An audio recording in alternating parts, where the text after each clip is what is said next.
Di materi sebelumnya, Bapak telah menjelaskan itu protista mirip tumbuhan atau kita sebut sebagai alga. Nah, bahwasanya alga ini habitatnya di dalam perairan yang tampak dia melakukan pergerakan kecil karena memiliki flagel atau alat pergerakan tersendiri dan melakukan yang namanya fotosintesis, makanya disebut mirip tumbuhan. Jika kamu suka video ini, jangan lupa beri like dan subscribe. Jangan lupa tanda lonceng. Akan tetapi di perairan tertentu bahkan juga ada hidup sebagai parasit ya. Ada juga organisme kecil ya seperti alga, namun bukan alga, melakukan pergerakan-pergerakan karena memiliki alat gerak khusus. Sudah ya, ini bukan hewan sejati.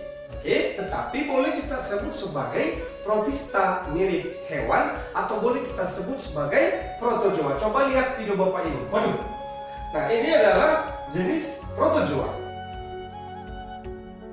Protozoa diambil dari bahasa Yunani, yakni kata protos, yaitu artinya pertama atau primitif ya, dan kata zoon yang artinya hewan. Jadi protozoa ini merupakan hewan pertama yang menempati permukaan bumi atau boleh kita sebut sebagai hewan primitif. Kenapa disebut hewan primitif? Ya, apakah hewan ini ya, tipe mirip hewan ini berbeda dengan hewan yang sebenarnya?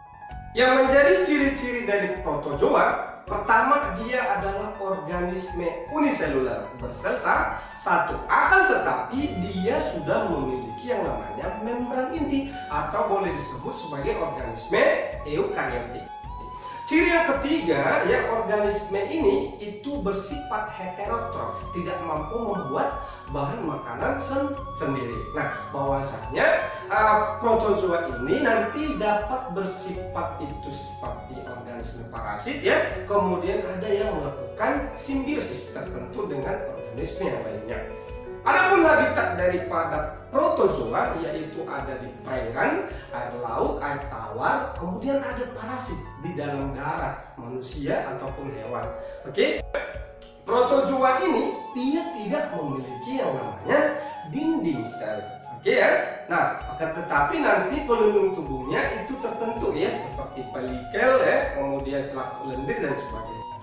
Lalu ciri berikutnya bahwasanya protozoa itu biasanya hidupnya soliter ya, menyendiri, namun ada juga yang melakukan perkelompokan atau koloni. Ukuran tubuh daripada si protozoa ini sangat kecil ya, bisa sekitar 1 hingga 1000 mikron. Dan bentuk daripada si protozoa ini itu beragam ya, ada yang membulat ya, ada dia yang memanjang, ada dia berbentuk sandal ya, dan beragam lainnya.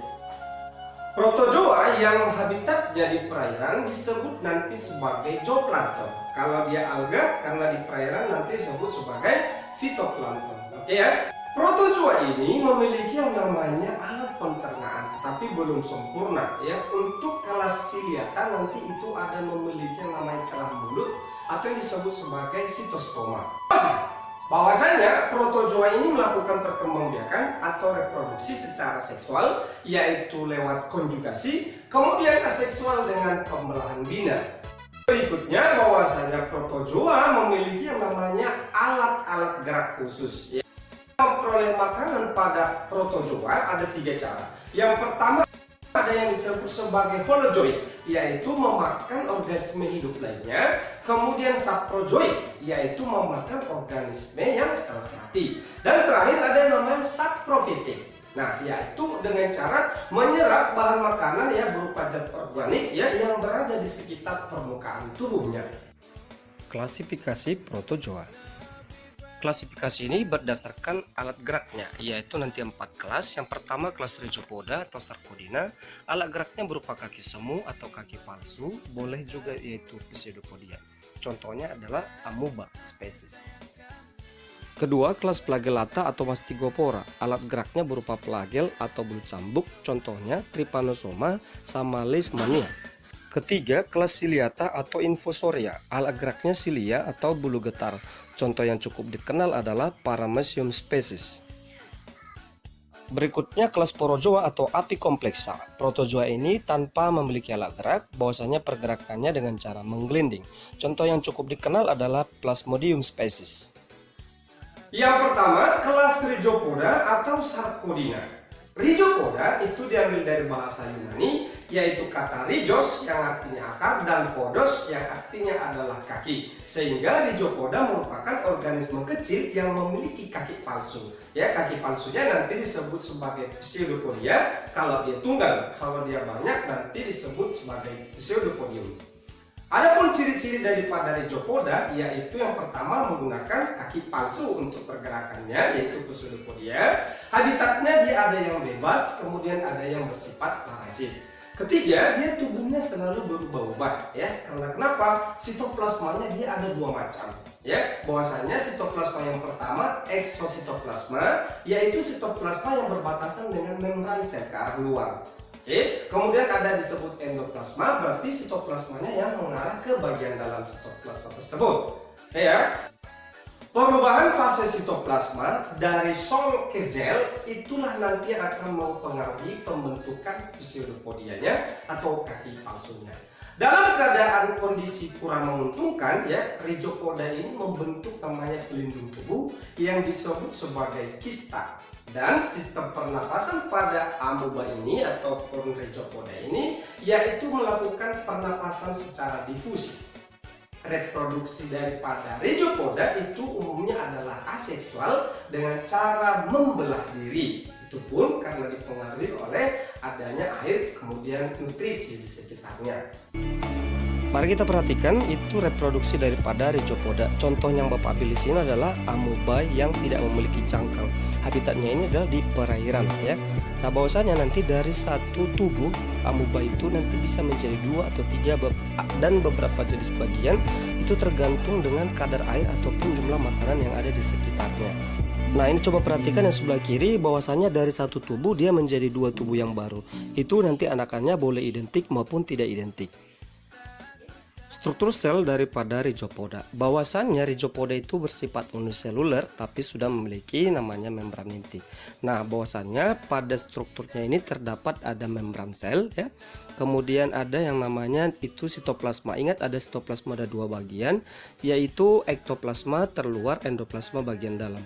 Nah, yang menjadi ciri khasnya dia memiliki yang namanya pseudopodia yang menonjol-nonjol ini ya. Itu pseudopodia. Kalau banyak namanya pseudopodium. Kemudian rhizopoda memiliki 2 jenis vakuola, yaitu vakuola berdenyut dan vakuola makanan. Bahwasanya nanti vakuola berdenyut atau vakuola kontraktil itu berfungsi sebagai organ ekskresi sisa makanan dan juga menjaga agar tekanan osmosis sel selalu lebih tinggi dari tekanan osmosis di sekitarnya. Lalu rongga makanan atau vakuola makanan nanti berperan untuk alat pencernaannya. Bahwasanya sisa pencernaannya nanti dikeluarkan melalui rongga berdenyut. Berikutnya klasifikasi rhizopoda. Pembagian klasifikasinya nanti ada 2, yaitu entamoeba sama ektamoeba. Yang pertama entamoeba. Entamoeba memiliki ciri-ciri yaitu hidup parasit di dalam darah, tidak memiliki cangkang. Karena bersifat parasit umumnya menyebabkan penyakit. Adapun contoh yang menyebabkan penyakit yaitu Entamoeba gingivalis penyebab gigi berlubang, Entamoeba histolica penyebab disentri. Yang bermanfaat Entamoeba coli membantu pembusukan sisa makanan dan penghasil vitamin K. Kedua, ektamoeba. Ciri-cirinya yaitu habitatnya atau hidupnya bebas di alam dan memiliki cangkang. Contoh yang pertama Arcella, memiliki rangka luar yang tersusun dari zat kitin, di mana protozoa ini terdapat di air tawar berbentuk seperti piring dengan satu permukaan cembung dan permukaan lainnya cekung atau mendatar, yang di tengahnya terdapat lubang tempat keluarnya kaki palsu. Berikut adalah spesies Arcella. Contoh kedua yaitu difluglia. Rangka luar difluglia dapat menyebabkan butir-butiran pasir halus dan benda-benda lain dapat melekat.